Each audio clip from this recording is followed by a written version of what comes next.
임금님이 세상을 떠나신 게 어찌 하늘의 뜻이란 말이냐? 약을 다리던 네 손이 떨렸느냐? 아니면 네 눈이 멀어 독이라도 올린 것이냐?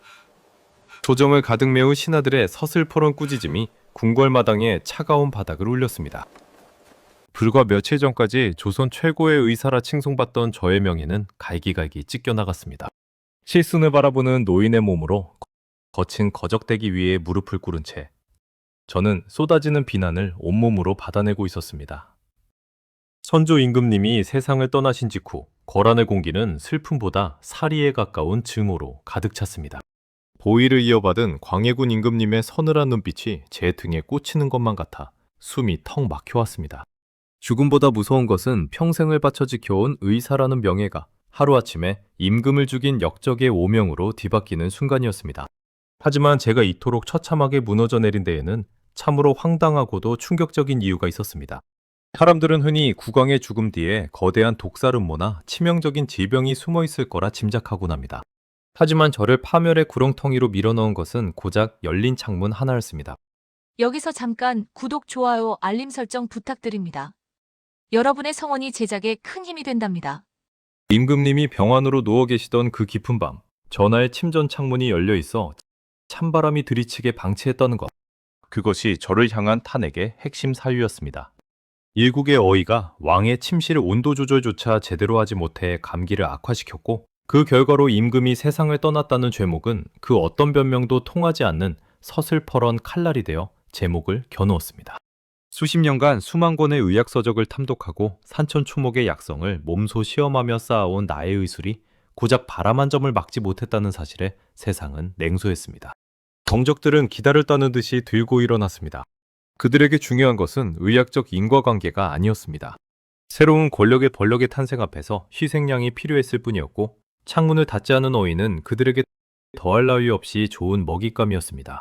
앞성 수레에 몸을 싣고 도성을 떠나던 날 길가에 선 사람들의 시선은 따가웠습니다. 용하다는 허준이 고작 찬바람 하나에 사람을 죽였단 말이냐? 의사가 아니라 살인마로다. 비웃음 섞인 수군거림이 수레바퀴 소리보다 크게 귓가를 때렸습니다. 한때는 제 손길 한 번에 목숨을 구했다며 엎드려 절하던 백성들도 이제는 등을 돌렸습니다. 억울함에 가슴이 터질 것만 같았습니다. 밤새 임금님의 맥을 짚으며 사투를 벌였던 시간들, 약탕기 앞을 지키며 뜬 눈으로 지새운 수많은 밤이 오로지 닫지 못한 창문이라는 허망한 실책 속에 묻혀버렸습니다. 사실 창문을 열어둔 것이 제 의지였겠습니까? 환기가 필요하다 판단했을 수도, 혹은 잠시 숨을 고르려던 누군가의 손길이었을 수도 있습니다. 하지만 결과적으로 모든 책임은 수석어이인 제 몫이었습니다. 유배지로 향하는 길은 끝없이 멀고 험했습니다. 덜컹거리는 수레 위에서 저는 제 손을 가만히 내려다보았습니다. 수천 명의 병자를 살려내고 왕의 생명까지 책임지던 이 손이 이제는 고작 밧줄에 묶인 채 초라하게 떨리고 있었습니다. 권력의 정점에서 나락으로 떨어지는 것은 이토록 순식간이었습니다. 찬바람 한 점이 내 인생의 모든 공든 탑을 무너뜨렸다는 허무함이 파도처럼 밀려왔습니다. 하지만 그 절망의 끝에서 저는 기묘한 서늘함을 느꼈습니다. 그것은 임금님의 방에 들이쳤던 그 찬바람이 아니라 제 가슴 깊숙한 곳에서부터 올라오는 오기 같은 것이었습니다. 이대로 끝낼 수는 없다. 나의 의술이 고작 창문 하나 닫지 못한 실수로 평가받게 둘 수는 없다. 수레가 한 걸음씩 도성에서 멀어질수록 제 마음속에서는 무언가 뜨거운 것이 타오르기 시작했습니다. 그것은 비록 몸은 죄인이 되어 끌려가고 있으나 의사로서의 소명만큼은 아직 죽지 않았다는 마지막 외침이었습니다. 한 서리가 내리는 유배지의 황량한 풍경이 멀리 보이기 시작했습니다. 그곳이 제 인생의 무덤이 될지 아니면 새로운 시작의 터전이 될지 그때의 저는 알지 못했습니다. 다만 한 가지 분명한 것은 저를 무너뜨린 그 사소한 바람이 역설적으로 제 인생에서 가장 거대한 폭풍을 준비하고 있다는 사실뿐이었습니다. 뒤안길의 절망과 비웃음, 밑바닥에서 마주한 얼굴들. 감히 임금님의 몸에 찬 기운을 들이다니 허준 내 놈이 정령 정신이 나간 것이냐? 당장 침전의 문을 닫고 틈새를 메우지 못할까? 내의원 도제조의 고함이 정적을 깨뜨렸습니다. 선조 임금님이 가쁜 숨을 몰아쉬시던 그해 정월 궁궐의 밤은 유난히도 길고 시렸습니다. 임금님의 병세는 이미 깊어질 대로 깊어 기력이 쇠하신 상태였고 저는 전하의 머리맡을 지키며 단 한순간도 눈을 붙이지 못했습니다.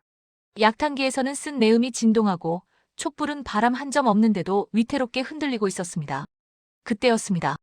누군가 환기를 시켜야 한다며 침전의 창문을 아주 살짝 열어두었던 모양입니다. 그 좁은 틈새로 스며든 정월의 칼바람이 전하의 앙상한 가슴팍을 스치고 지나갔습니다. 하지만 이 작은 실수가 제 인생을 송두리째 뒤흔들 충격적인 도화선이 될 줄은 꿈에도 몰랐습니다. 역사라는 거대한 수레바퀴는 때로 아주 사소한 돌멩이 하나의 방향을 틀곤 합니다. 어이로서 임금님의 침전 온도를 세밀하게 살피지 못한 것은 분명 저의 불찰이었습니다. 하지만 당시 저는 임금님의 급박한 맥박을 짚으며 사투를 벌이고 있었고 탕약의 온도를 맞추느라 정신이 팔려 있었습니다. 그 찰나의 순간 열린 창문을 통해 들어온 찬 공기는 전하의 기침을 유발했고 그것이 쇠약해진 옥체에 치명적인 타격을 주었다는 탄핵의 근거가 되었습니다. 조정의 대신들은 기다렸다는 듯이 들고 일어났습니다. 허준이 임금님의 침전 관리를 소홀히 하여 병세를 악화시켰다. 의사로서 기본조차 망각한 처사다. 라는 비난이 빗발쳤습니다. 사실 그들이 노린 것은 창문 자체가 아니었습니다. 선조 임금님의 서거가 임박하자 다음 권력을 잡으려는 세력들 사이에서 저는 제거해야 할 구시대의 상징이었습니다.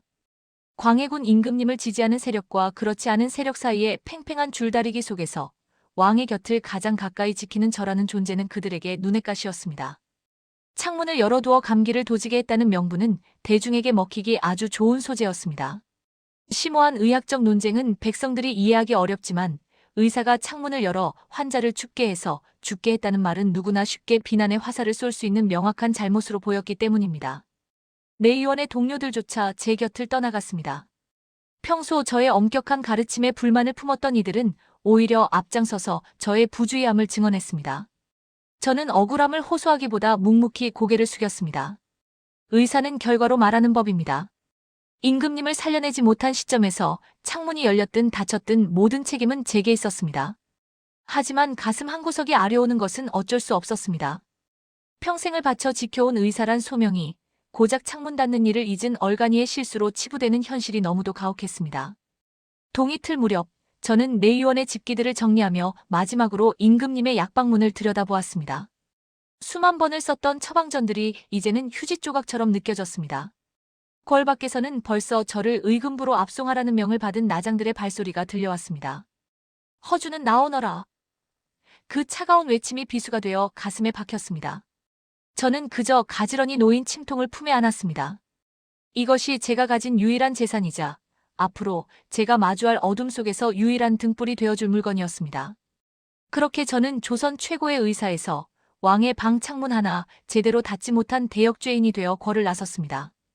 등 뒤로 닫히는 육중한 국문의 소리가 마치 제 인생에 막이 내리는 소리처럼 들렸습니다. 하지만 저는 몰랐습니다.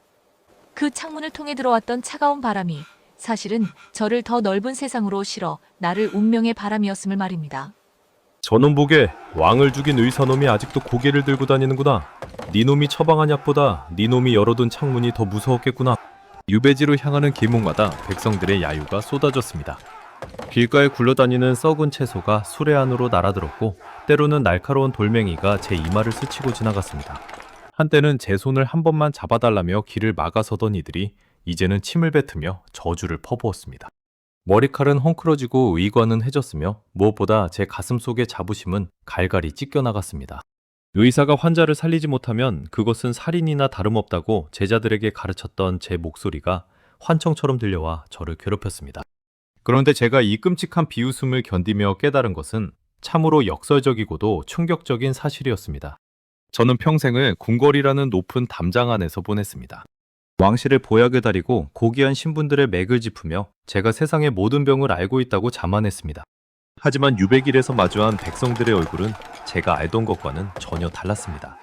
그들은 창문을 닫지 못한 저의 실수를 비웃었지만 동시에 그들의 몸은 이름 모를 병마와 굶주림에 찌들어 있었습니다. 제가 임금님의 감기를 걱정하며 창문을 닫내만해 할 때 이들은 비바람이 새는 초가집에서 가만히 한 장의 의지에 겨울을 나고 있었습니다. 유배지인 의주에 도착했을 때 저를 맞이한 것은 차가운 흙방과 습기찬 공기였습니다. 더 이상 정성스럽게 씻어올리는 약재도 뜨겁게 달궈진 약탕기도 없었습니다. 오직 낡은 책 몇 권과 제가 품에 숨겨온 침통뿐이었습니다. 밤이 되면 뼈마디가 쑤셔오는 추위 속에서 저는 생각했습니다. 임금님께서는 이보다 훨씬 따뜻한 방에 계셨는데도 내가 원망을 들었구나. 그렇다면 이 추운 방에서 죽어가는 백성들은 도대체 누구를 원망해야 한단 말인가? 비웃음은 서서히 통증으로 변했고 통증은 다시 깊은 성찰로 이어졌습니다. 저를 파멸시킨 창문 사건은 단순히 저의 실수가 아니라 제가 그동안 얼마나 좁은 세상에 갇혀 있었는지를 깨우쳐주는 죽빛 소리였습니다. 저는 왕의 의사였을지는 몰라도 백성의 의사는 아니었습니다. 궁궐의 의술은 화려하고 정교했지만 당장 죽어가는 이들에게는 그림의 떡이나 다름없었습니다. 유배지의 사람들은 처음엔 저를 경계하고 비난했습니다. 왕도 못 살린 놈이 여긴 왜 왔느냐며 문전박대하기 일쑤였습니다. 하지만 저는 그들의 거친 손마디와 누렇게 뜬 얼굴을 보며 의사로서의 본능이 되살아나는 것을 느꼈습니다. 그들은 약초 이름 하나 제대로 모르고 민간요법이라는 이름에 미신에 매달려 목숨을 잃고 있었습니다. 어느 날 밤 열병으로 신음하는 아이를 업고 찾아온 한 아버지가 제 발치에 엎드렸습니다. 대감, 아니 죄인이라 불러야 합니까? 제발 이 아이 좀 살려주십시오. 돈은 없지만 평생의 은혜로 갚겠습니다. 그의 절박한 눈망울 속에서 저는 과거 제가 외면했던 수많은 진짜 환자들을 보았습니다. 저는 떨리는 손으로 침을 꺼냈습니다. 그리고 그 아이의 작은 손을 잡았을 때 제 인생을 무너뜨렸던 그 허망함과 절망이 조금씩 녹아내리는 것을 느꼈습니다. 저는 더 이상 고귀한 어이 허준이 아니었습니다. 그저 추운 방에서 떨고 있는 아이를 위해 불을 지피고 산으로 들러나가 흔한 풀떼기에서 약성을 찾아내는 이름 없는 노인이었습니다. 비웃음은 여전했지만 제 마음속의 창문은 오히려 그날 밤에 찬바람 덕분에 활짝 열려버린 듯 했습니다. 저는 이제야 비로소 제가 진짜로 해야 할 일이 무엇인지 깨닫기 시작했습니다. 그것은 단순히 한 사람의 왕을 모시는 일이 아니라 조선의 모든 백성이 스스로를 치유할 수 있는 길을 여는 것이었습니다. 내 팔이 부러지고 눈이 멀지 않는 한 이 기록을 멈추지는 않을 것이다. 이것은 왕에 대한 충성이 아니라 고통받는 모든 생명을 향한 나의 마지막 속죄다. 유배지의 밤은 혹독했습니다. 기름 한 방울이 아까워 희미한 등잔불 아래에서 저는 붓을 잡았습니다. 손가락은 동상에 걸려 감각이 무뎌졌고 시력은 날이 갈수록 침침해졌지만 저는 멈출 수 없었습니다. 임금님의 서거로 인해 중단되었던 의서 편찬 작업, 그것을 유배지라는 지옥 같은 환경에서 다시 시작한 것입니다. 조정의 신하들은 제가 유배지에서 비참하게 굶어 죽기를 바랐겠지만 저는 그들이 준 절대적인 고독이라는 시간을 오로지 지필에 쏟아부었습니다. 이 절망적인 상황에서 제가 찾아낸 진실은 이전의 저를 부끄럽게 만들 만큼 충격적이었습니다. 저는 그동안 우리가 써왔던 의서들이 얼마나 백성들의 현실과 동떨어져 있었는지를 뼈저리게 느꼈습니다. 중국의 약재 이름만 가득한 책들은 조선의 산천에 핀 약초들을 설명하지 못했습니다. 이 약재가 없으면 사람은 죽어야 하는가? 저는 자문했습니다. 아닙니다. 우리 땅에서 자라는 풀과 나무, 흔히 볼 수 있는 물과 흙조차도 훌륭한 약이 될 수 있다는 사실을 저는 유배지의 들판에서 배웠습니다. 저는 미친 듯이 써내려갔습니다. 수십 년간 머릿속에 담아두었던 임상 기록들, 그리고 유배지에서 직접 백성들을 돌보며 확인한 새로운 처방들을 체계적으로 정리했습니다. 질병의 원인부터 예방법, 그리고 누구나 쉽게 구할 수 있는 약재까지. 저는 이 책이 의사들만의 비밀스러운 지식이 아닌 백성들의 생존 지침서가 되기를 바랐습니다. 가끔은 붓을 던지고 싶을 때도 있었습니다. 이런 책을 쓴들 무엇하겠느냐, 나는 이미 잊힌 죄인인데. 하지만 그럴 때마다 제 앞을 스쳐 지나가던 찬바람이 저를 깨웠습니다. 그 창문을 닫지 못해 이곳에 온 것을 잊었느냐? 그 실수가 너에게 준 이 시간을 헛되이 보내지 마라. 그것은 마치 운명이 제게 내리는 준엄한 명령 같았습니다. 유배 생활 1년, 2년. 시간은 흘렀고 저의 머리칼은 백설처럼 하얘졌습니다. 하지만 제 눈빛만은 갈수록 날카로워졌습니다. 방대한 의학 지식을 25권의 책으로 엮어내는 작업은 살을 깎는 고통이었습니다. 때로는 종이가 부족해 버려진 문서의 뒷면에 글을 썼고 먹이 떨어지면 수출 가라 글자를 적었습니다. 제가 유배지에서 보낸 그 억울한 시간들은 역설적으로 조선의학의 정수를 담아낼 수 있는 가장 순수한 걸음이 되었습니다. 마침내 광해군 임금님의 배려로 유배가 풀리고 복권되었을 때 저는 화려한 비단옷 대신 묵직한 원고 뭉치를 가슴에 안고 도성으로 향했습니다. 사람들은 제가 권력을 다시 찾으러 오는 줄 알았을 겁니다. 하지만 제 마음속에는 오직 하나, 이 원고를 세상에 내놓아 다시는 저 같은 실수를 하는 의사가 나오지 않게 하고 다시는 약한 척 못 써보고 죽는 백성이 없게 하겠다는 일념뿐이었습니다. 절망의 구덩이는 깊었으나 그 깊이만큼 저의 진념은 단단해졌습니다. 창문을 열어두어 인생이 망가졌다고 한탄하던 노인은 이제 사라졌습니다. 대신 그 창문을 통해 들어온 세상을 책 속에 담아낸 의사가 서 있었습니다. 동의보감, 그 위대한 이름은 그렇게 한 의사의 가장 부끄러운 실수와 가장 처절한 유배 생활 속에서 잉태되고 있었습니다. 임금님, 여기 소신이 목숨과 받고 지켜온 25권의 기록이 있어옵니다. 이것은 제 죄의 기록이자 조선의 생명을 지킬 방패이옵니다. 광해군 원년의 겨울, 저는 마침내 완성된 동의보감을 전하께 올렸습니다. 책장을 넘기는 전하의 손길이 떨리는 것을 보았습니다. 그 속에는 단순히 병을 고치는 법만 들어있는 것이 아니었습니다. 우리 땅의 흙과 물, 바람과 햇살이 어떻게 인간의 몸을 살리는지에 대한 철학이 담겨 있었습니다. 조정의 신하들은 여전히 저를 창문도 못 닫은 의사이라 수군거렸지만 전하께서는 그 책의 가치를 단번에 알아보셨습니다. 이 책이 완성될 수 있었던 가장 결정적인 비결은 아이러니하게도 저를 파멸시켰던 그 유배 생활이었습니다. 만약 제가 계속 어의의 자리에 머물며 권력의 단맛에 취해 있었다면 결코 이 방대한 작업을 마무리하지 못했을 것입니다. 날마다 쏟아지는 정무와 왕실의 안위만을 걱정하며 살았다면 백성들이 앓고 있는 진짜 고통에는 귀를 기울이지 못했겠죠. 저를 벼랑 끝으로 밀어넣었던 그 사소한 실수, 그 열린 창문이 실은 제 인생의 가장 큰 행운이었음을 저는 비로소 고백합니다. 동의보감은 발간되자마자 조선을 넘어 중국 명나라과 일본에까지 퍼져나갔습니다. 수백 년이 지난 지금까지도 이 책은 수많은 생명을 구하고 있습니다. 사람들은 이제 허준이라는 이름을 들으면 창문을 열어둔 죄인이 아니라 동방의 의성이성, 의학의 성인을 떠올립니다. 하지만 저는 기억합니다. 저를 완성한 것은 빛나는 성공이 아니라 가장 초라하고 부끄러웠던 실패의 순간이었다는 것을요. 저는 인생의 마지막 순간에 다시 한번 그날 밤의 찬바람을 떠올려 봅니다. 그 바람은 저의 오만을 꺾었고 저의 안일함을 꾸짖었으며 끝내 저를 진정한 의사의 길로 인도했습니다. 여러분, 인생을 살다 보면 도저히 이해할 수 없는 억울한 일이나 스스로를 용서하기 힘든 사소한 실수로 무너질 때가 있습니다. 왜 나에게 이런 일이 일어났을까? 그때 그 창문만 닫았더라면 하는 후회 속에 자신을 가둘지도 모릅니다. 하지만 허준의 삶이 우리에게 말해주는 진실은 명확합니다. 우리를 파괴하는 것처럼 보이는 그 시련이 사실은 우리를 가장 위대하게 만들 준비 과정일 수 있다는 것입니다. 허준에게 유배지가 없었다면 동의보감도 없었을 것입니다. 그를 비웃던 사람들의 차가운 시선이 없었다면 백성을 향한 그의 뜨거운 연민도 피어나지 못했을 것입니다. 당신의 인생에 예기치 못한 찬바람이 들이치고 있습니까?